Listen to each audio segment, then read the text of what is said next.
Hey, hi, hello! I was originally going to do this speed paint. This is for the prompt eyes, by the way, for that prompt list. Originally, I was going to do, like, ghost stories and my experiences with the ghosts. But something came up on TikTok that made me a little upset, and I think I want to talk about that instead. So I got a comment on TikTok, which I will show on screen.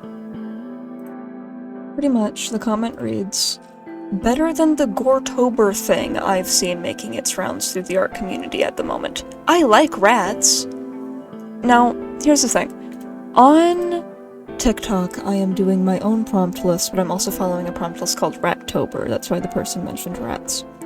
The reason this comment upsets me is Goretober, first of all, has been around for years. I first did Goretober, I think, in 2017 is when I first heard about it.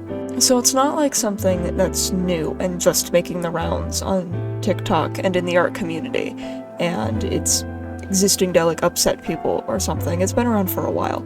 However, this year I will say is the first time I've seen people posting their Goretober stuff on TikTok. And if Goretober is something that's genuinely going to bother you, because I can understand why. Not everyone wants to be scrolling through TikTok in the afternoon and then see, cannibalism. Not everyone's cup of tea. However, the first thing I would like to say is that most people who do Goretober give you a warning before they show the image that, hey, I'm doing Goretober, this is the prompt that I'm following, there's your warnings, and then they'll show you the image.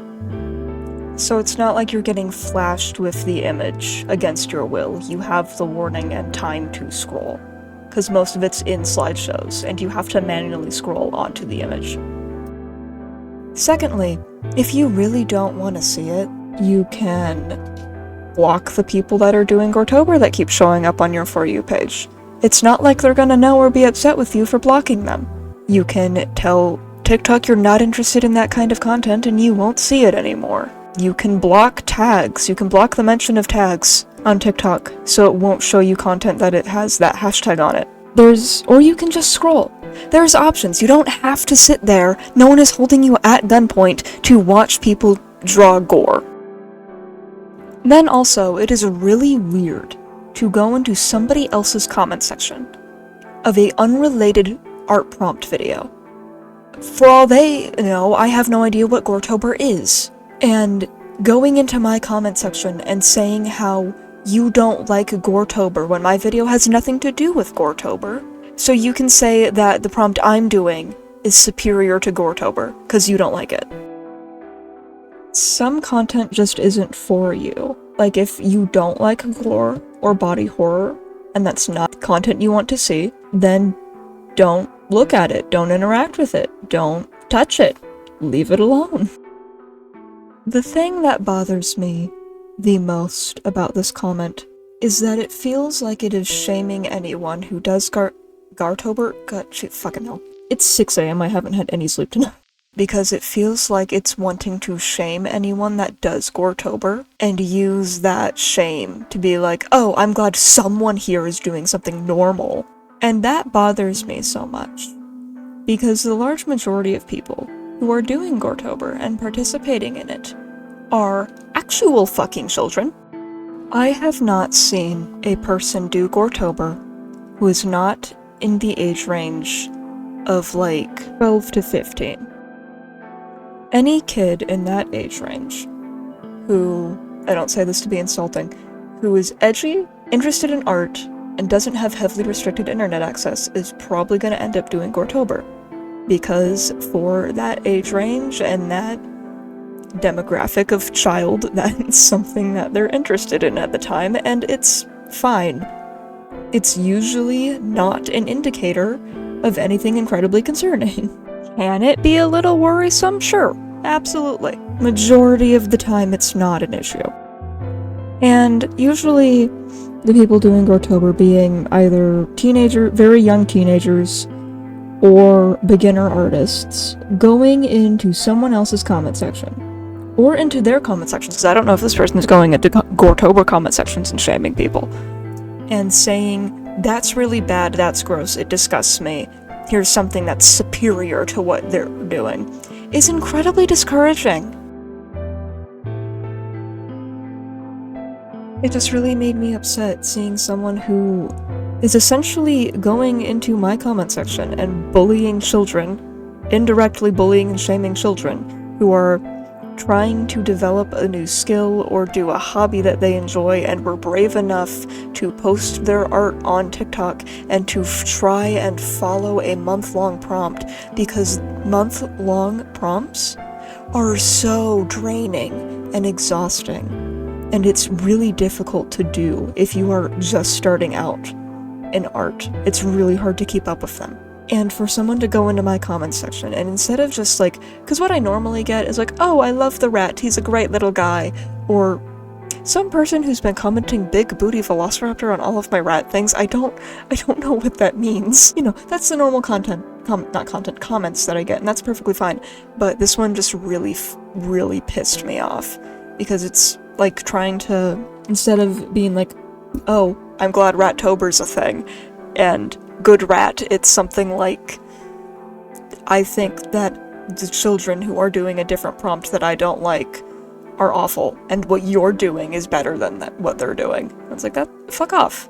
Actually, fuck off. No one fucking asked you. Anyway, that's the completion of my rant about that comment. It just really made me mad. Enjoy the rest of the speed paint, even though my camera pauses pretty soon.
Thank you for watching, and I hope you have a wonderful day, night, or whatever time it is where you are.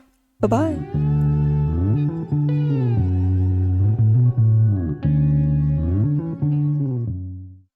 You're telling me halfway through that my camera fucking stopped?